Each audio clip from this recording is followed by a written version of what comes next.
Welcome back. Right, let's get into this new biography, The House of Beckham, which has been written by Tom Bauer, who joins me in the studio now.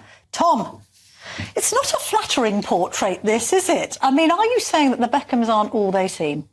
Well, Netflix was their version, and this book is the truth. That's okay. The bottom line. I mean, in what respect aren't they? I mean, we get the kind of glossy, heavily controlled brand Beckham. I mean, the image is perfectly honed, isn't it, for the public gaze?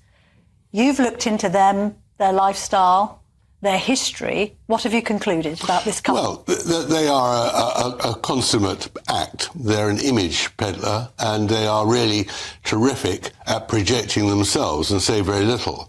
And they're a brand, and what they've done is they've survived, whereas most celebrities, after a year or two in the spotlight, collapse into anonymity. They've profited and carried on soaring after 25 years, which is a great achievement. Although, to be fair, to quote another subject of one of your books, Meghan Markle, they haven't just survived, they've thrived, haven't they? I mean, they have made ever greater sums of money with every passing year. Absolutely, and that's because they manage, and they have very good managers, to say very little and to look terrific. And as well, there's an empathy. I mean, after all, the thing about David Beckham is he was a beautiful man, a very handsome man, and he scored some spectacular goals. Indeed. He missed hundreds more, but we only see the great successes.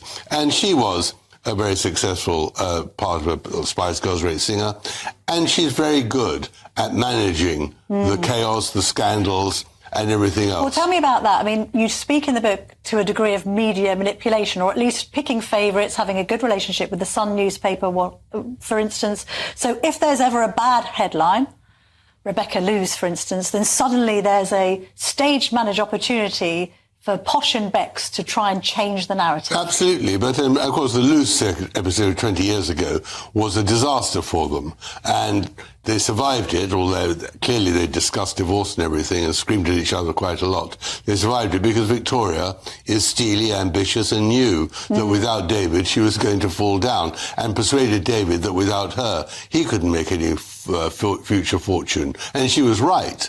And in that sense, that is their strength. And the strength is that we're always looking for heroes. We're always looking for people who can represent the self-made success that they've done. And that is their great,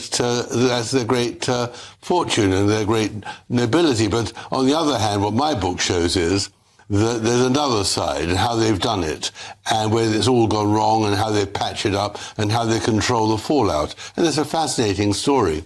You say that Victoria's steely. Is it right that she once punched David in the face over all of the affair rumours? Well, that's what a journalist saw through the window. I'm sure she's punched him more than once, apparently. But, I mean, the point about him is he was on the bad foot at the time. He'd been caught not with one but many women. Oh, my goodness. And so it was, and he really didn't want to be caught out. But, you know, what's remarkable is not just the sex, and there's a lot of sex in this story, but it's fashion, it's football, it's celebrity.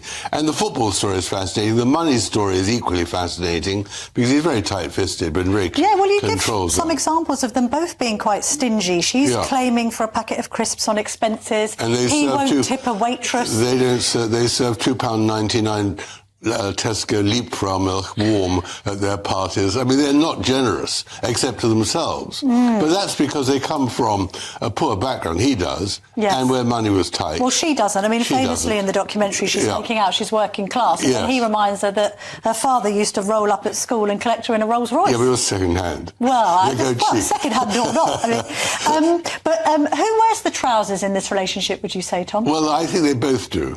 And they both wear the skirts, especially when he's in a sarong. Yes. Or he wears the trousers and she picks the colour, perhaps. They mix and match. But the point is, they're not that much together. I mean, the whole secret of their success is that he's travelling around the world in Miami for his football team, brand ambassador in other places. She's pursuing her fashion career. Her fashion career alone is terribly interesting. Yeah, go on. Because it's such a failure. But it seems to be such a success. And that is remarkable by her PR. I mean, she had a turnover of 58 million a year. Dior's turnover is 60 billion a year. Yeah. I mean, she is nothing. But if you're in Britain, you think that she is a great fashionista. Well, to be fair, she's certainly a style icon. And any woman that has used her eyeliners will vouch that they are very good. They do, but there's very few buy them. But she is an icon, and that is the genius and the success of their media manipulation. That in the end, they're terrific at selling themselves and to a public who, on the whole, worship them. But there are many people who are somewhat sceptical. So are you saying, come what may, this couple always stays together because of the brand Beckham? Well, I hope they do, because I think they can't live without each other. Yes. I think they need each other, but they don't have to live with each other all the time. And how about this whole issue around David Beckham's lack of a knighthood? Well, I think the point is... Why hasn't he had one? Well, I think there are two reasons. One is quite clear his tax affairs. I go into some detail, but it's a fascinating story how he's created this network of 19 companies for just 40 million turnover. If Dior had the same number of companies for its 60 billion, they have 30,000 active companies. They're all done to cast a smoke screen over his affairs and legally avoid tax. On the other hand, the other point is that very few footballers get knighthoods. Yes. And whereas he did score some spectacular goals, he missed hundreds more when he kicked the penalties and the rest. And he was a poor captain of England. I mean, England always lost in the internationals when he was captain. But and also, he did don't very you make poorly. the point that Bob Kerslake, when he was considering knighthoods, thought that Victoria was a bit too flashy? Well, she was, but there was no reason to give him a knighthood. I mean, he'd done his ambassadorship to get the Olympics. He'd done also the best he could to get the World Cup when failed. It wasn't his fault.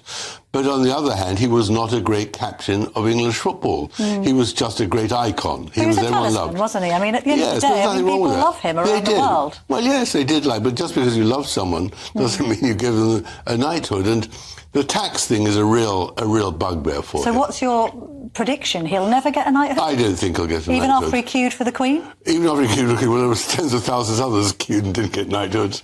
Perhaps if he lives to 100, they might give him one out of some sort of sympathy.